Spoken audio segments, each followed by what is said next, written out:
Welcome to heCast, the official podcast of He Changed It. As always, I'm your host, Mike Chisholm. I am excited, as always, to be talking to interesting people about interesting things as He Changed It carves a new path. We've got a really cool guest here today.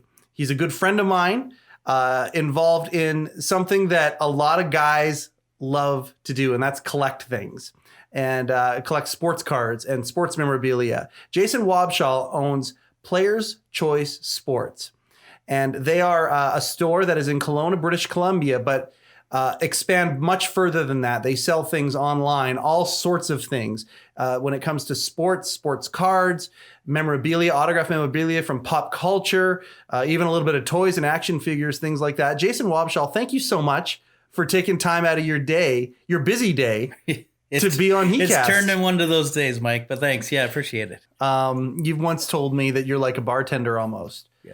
You know, you get guys who come in there and I mean, maybe they got a favorite team, you know, they're a fan of a certain sport, whatever one of the ways that they exercise that enthusiasm is by buying cards or memorabilia of that sport. And usually a story comes along with it. It's always a pick me up. Like a guy can be having a crappy day and come in, hey, give me a box. And you sit there and you're breaking a box with him, and you might be talking about his kids that give him lip, or a parking ticket, or a shitty day at work, or it's a weird vibe. But it's always, you're happy, you're in a good mood. So pre-COVID is definitely different than now. Like Katie kicks us outside and we'll sit and open cards on my tailgate when it's nice out, and you still sit and talk about it, but not in the store. So it's been a little different for us for sure. But it's just that, I don't know, it just kind of takes a release. Like, you know what I mean? Like, yeah. You don't go to a sports game. Like if you're having a bad day and you go to a hockey game, you're not thinking about that bad day during that game. No. And that's kind of what I always say, like opening a box of cards. It's a bit of an escape. Something. Yeah. Yeah. And lots of times we're willing to work it through with people too, because that's what we do. We just sit and have fun. That's really cool. Yeah, so you've had a lot of guys pour themselves out to you. Like when you say, you talk about being a bartender, and yeah. I wonder if, you know, we talk a lot on heCast about how men many times these days are having a crisis of purpose.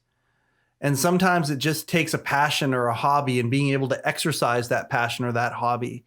Have you seen that with what you do, like your little slice of commerce in the world? Yeah. Have you seen that? Well, we always joke around that we should have like a divorce guy card or something, like like 10% off your next box if you just got divorced or whatever. It's like, most of the time there'll be like 8 guys in the room and 6 of them are divorced, and you're like talking about sports cards or whatever. It's like, you're not getting looked at any different or anything. It's like almost that. Like a men's group. Yeah. And it is. And it's like, you know, even when we're doing our Facebook auctions and people are talking back and forth and they don't believe in this or this and this. And it's almost like everybody's just so open with each other, and it's so easy going. Like nobody's going to judge you. It's like, you know, we all get judged enough. We collect pictures of men, so it's not like it matters. Like it's, but it's just, it's just a fun way to do it, because you're connected some way. You've got the same hobby. The question I was going to ask is, you went through this divorce. Now, you just talked about the communities you're a part of. You're a part of a community where you've got the customer base and all the people that are part of that community, people who are on your auctions. You've got a community with the other dealers that are around, where you'll go to these memorabilia shows and you'll trade things back and forth, and they become friends to you. When you were going through your divorce, how important was it to be part of a community still? You got to have that to lean on. Otherwise, I don't know what you do without friends and family. And like a lot of, I think the more you opened up and the more you told people, the better it was. Mm-hmm. Like so many people, like I say, keep stuff in, and it's just like, it doesn't do you any good. Like it's not doing you any good. I'm not saying cry and be there and try to tag along to every one of your friends' dates or whatnot. But I'm saying, you know, like it doesn't hurt to be like, hey, like, can we talk about this? Or what do you think? Or, I mean, it's the best way to start a conversation. I'm thinking of doing this. And then just kind of bounce that idea off a few people just to listen. But I laugh. I've seen you be that bartender for people. I've seen it actually happen, where I've been in the store and I see somebody come in and I see that you go a different place than most people who are conducting a financial transaction with somebody go. Yeah. And it's neat to see that. And I think it has to do with the fact that you are in a place where guys are exercising a passion. These outlets for guys, how important do you think that they are? Maybe not collecting so many things, but having one thing to collect. Is it important to have an outlet like that? I've seen guys forced to sell their collections or forced to get out of the business and it's no good for anybody. It doesn't. What's the point of it if that's one of the only things you enjoy in life and you're having to get rid of it? I understand the financially, sometimes you have to, but I mean, find another way. If you don't really want to get rid of it, we always said, like, you know, if you don't want to sell us, don't sell us. If you're gonna have regrets or seller's remorse, don't do it. Like, I mean, buyer's remorse is a lot easier to get over than seller's remorse.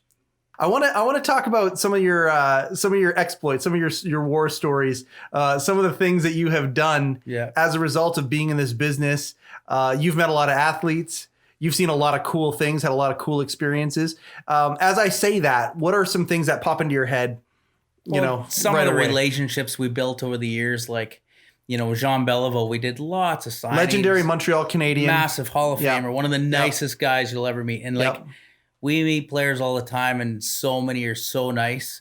You know, we've been offered a lot of guests in the store that would want extra money for a photo or for personalization with them or whatever. And it's always in our rule, like, you know what, you got to get your picture. You got to take your picture with people. If you want to Mike all the best on it, you got to give them that. Like, I'm not charging them extra for personalizations, and I'm not, going to charge them for photos. Like, and so some of the players and athletes. I'm very grateful for that, by the way, because I got a bunch of those. Yeah, and that's what makes it, right. Like, that's I always say, if I have my choice of a photo with a person or an autograph with a person, I'm going to take my photo. Yeah, because it's like you can always go buy an autograph or acquire it, whereas that's just the memories. Like, you pop it up, or whatever. It's like, hey, look at this or whatever. It's just like it's that, like you say, that community, that feel. Everybody's, I haven't changed. I think I've got my profile picture with Gretzky up on my Facebook. I haven't changed that thing for like 2 years. Somebody's like, when are you going to change that? I'm like, well, that's a pretty hard one to beat, right? Yeah, when it gets knocked off the perch. Like when we met Bobby Orr there for my birthday, he found out it was my birthday, and a huge hug from Bobby Orr for your 40th from number 4 and your photo with those are the things that keep you going. Like, this, it's not money generated. It's just your passion for the industry. It's experience. It's creating the experience. And I think that's what a lot of these memorabilia companies, these sports card companies are tapping into.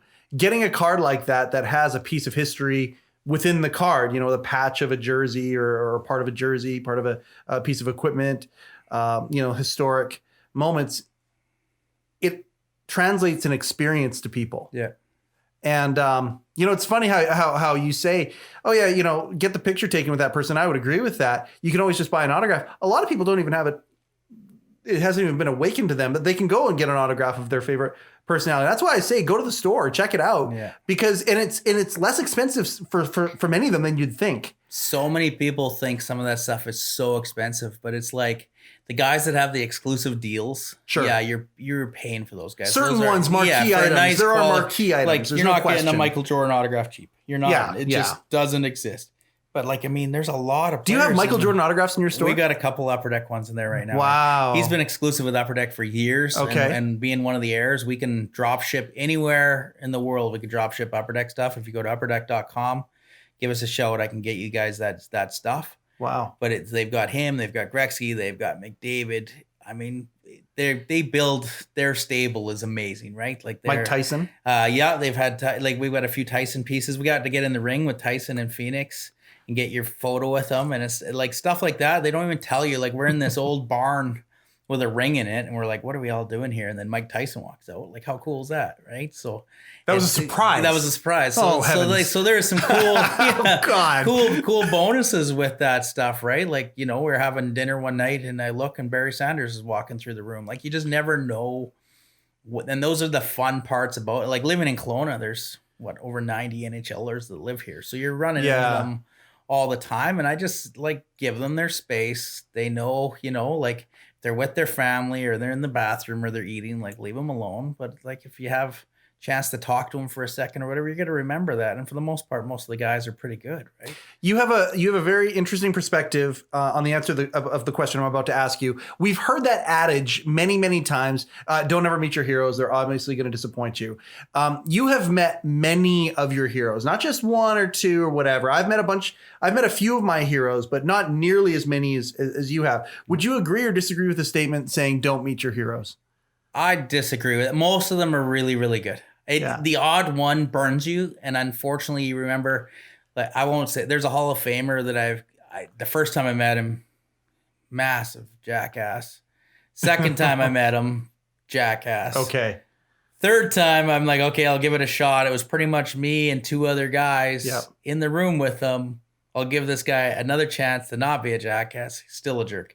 So it's like, okay, so you write those people off. You just totally forget about it. But there's some people that have bad days. Like everybody has bad days. Yeah, like the first time we ever did a signing with Henri Richard, like honestly, I was like, what is this guy? He didn't want to do personal agents. He didn't want to do this. And I was like, what is going on? Like, but if you would have just did that experience, and then the next couple times he was so good with us. Right. So it's just, you always give people that second chance. PlayersChoiceSports.com will send you to the Facebook and the Instagram and all that stuff. People can get contacted with you. And hey, if people out there have an idea of an athlete that they want something a little bit extra of, there's a good chance you could source it or find it if you don't already have it. Well, we always can bring, even like when COVID's done, if you need to bring, a player like Grant Fuhr to your golf tournament or work thing or whatever, we've got access to a lot of those players. So sometimes people forget that it's like, okay, we could bring the player himself to do that, or to watch a hockey game with you in the box in Vancouver. Dude, like, look at you at dinner. Were you at the Grant Fuhr dinner? Absolutely. Like, how amazing was that? What, 20 of us there, and Bobby Hall dinner and all those